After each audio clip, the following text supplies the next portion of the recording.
Hello and welcome. My name is Charles Tank Harris, and this is Wealth Our Way.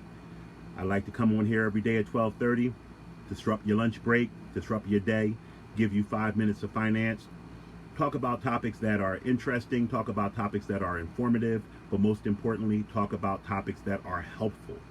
I'm still learning the whole Facebook Live thing. As I said, the platform will expand from 5 minutes to 15 minutes. But for now, I'm just trying to get my feet wet, trying to find out what people want to hear about. After the 5 minutes is over, sometimes I run an extra minute or two long. I welcome anyone to inbox me personally or inbox me to the Wealth Our Way site so that they can get information on today's topic or any other topic, and I'll cover it in a future live. So it's 12:25, so let's get started. Today we are talking about the ABCs of mutual funds. And I didn't just pick ABCs because that's simple. I picked ABCs because mutual funds, as a lot of people know or maybe not know, they have classes, different classes in which you can invest. They have the A share, which is a front sales charge mutual fund class.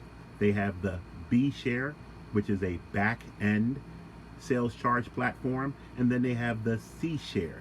And the C share is what's known as a level load platform. So when you buy a mutual fund, there's two things that actually bring money out of your pocket. The first is the sales charge. So when I describe the A share, B share, and C share, that speaks, hey Les, that speaks to how the sales charge is charged. Where the A share is charged up front. So if the sales charge on an A share mutual fund is 5% and you invest $1,000, that means that $50 immediately goes to pay the sales charge and your $950 gets invested. If you buy a B share mutual fund, that sales charge is what's called Contingent Deferred Sales Charge, CDSC. The contingent means you may or may not pay it. It's contingent on when you sell the fund. Most contingent deferred sales charges have a fee schedule. So the longer you hold the fund, the lower the charge they will charge you on the back end. And if you hold it long enough, there'll be no charge at all. The money that you put in, that $1,000, will immediately become $1,000. So then if you do a C share, a level load, you will be charged a flat sales charge throughout your ownership, normally at 1%. Now, most people think that the best way to invest is by paying the least amount of sales charge. But you'll be ignoring the second part of what costs you money when you have a mutual fund, which is your fund expenses. The difference between a sales charge and a fund expense is simple. The sales charge is charged one time and one time only, and it's charged on the amount of money you put in. An expense is charged every year, and it's charged on the entire account value. So expenses end up being way higher over the course of time than a sales charge, because using the example of $1,000, you put $1,000 in, you're paying a 1.5% sales charge, you're paying $150 on that $1,000.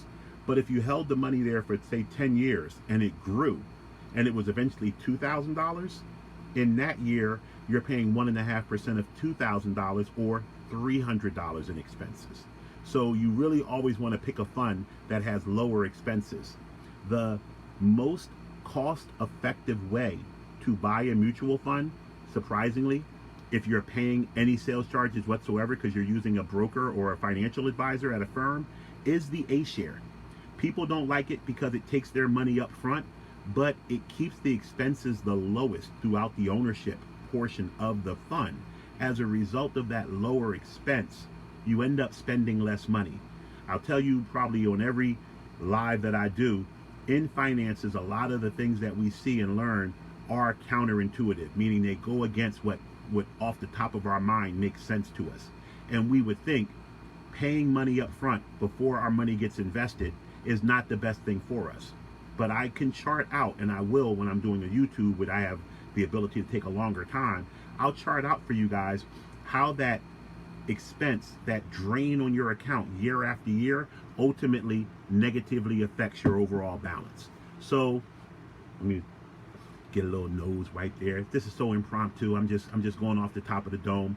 The benefits in going with mutual funds, I will discuss on tomorrow's live, because once again, I only want to take 5 to 7 minutes on these lives. So I talked about the classes today, what an A share, B share, and C share is. Tomorrow I'll talk about what a mutual fund actually is and why it's beneficial for us to invest in mutual funds as opposed to maybe picking our own individual securities. The fact that we are able to get diversification is probably the number one reason that we buy mutual funds.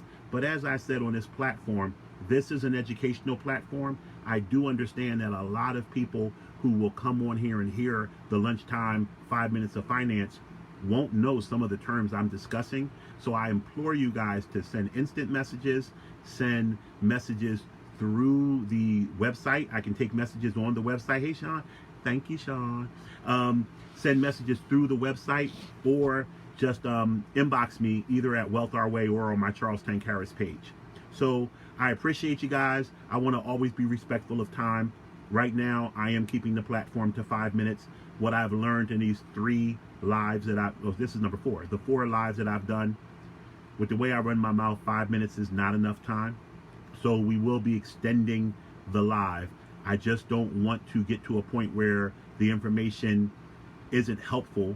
And I think giving snippets of it right now is providing some help for people who come here, and anybody who wants to take a deeper dive is able to send me a message and get more information. So I thank you guys.